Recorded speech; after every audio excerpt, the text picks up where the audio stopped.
کہ پروردگار عالم کا خلیفہ یہ ہے.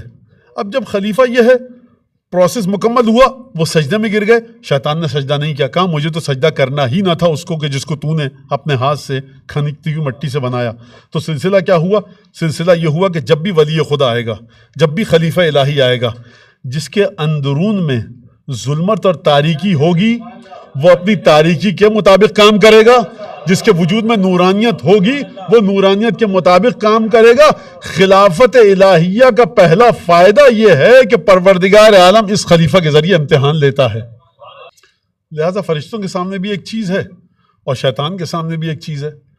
وہاں پر کوئی مسئلہ نہیں ہوا. شیطان سے کہا کہ فخرج منہا فإنک رجیم، نکل جا یہاں سے، تو مردود ہے، ہماری درگاہ سے دھتکارا ہوا ہے. یہ سارا کا سارا خلافت الہیہ کا سلسلہ. اور پھر اس کے بعد یہ خلافت الہیہ کا سلسلہ کہاں سے کہاں تک چلا؟ حضرت آدم سے شروع ہو کر ایک کے بعد ایک پیغمبروں سے ہوتا ہوا آیا، اور پھر اس کے بعد آیا تو کہاں تک آیا؟ نبی کریم تک آیا.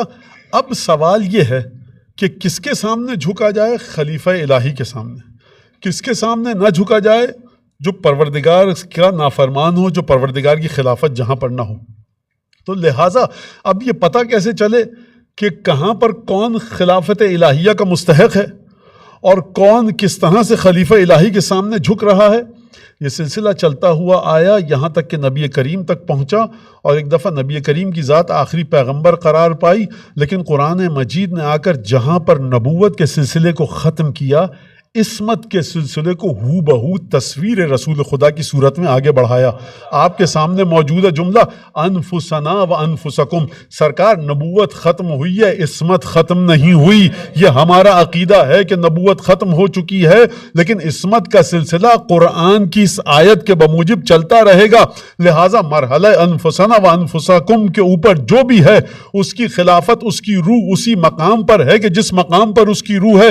رسول خدا کی روح ہے، رسول خدا کو جو پروردگار عالم نے خلعت عطا کی، رسول خدا کو جو پروردگار عالم نے تمام درجات دیے، انفسنا و انفسکم کی منزل پر اسی طرح سے خلافت الہیہ اس خدا کے بندے کے پاس ہے. اور جب یہ سلسلہ آ گیا اور یہاں تک آپ نے بات سمجھ لی، تو اب آپ کی سمجھ میں یہ بات آ جانی چاہیے کہ جس طرح سے فرشتوں نے جب یہ دیکھا کہ تصفیہ ہو چکا، نفخ روح ہو چکی، تو انہوں نے اپنی درون کی طہارت کا پتہ دیا سجدہ کر کے.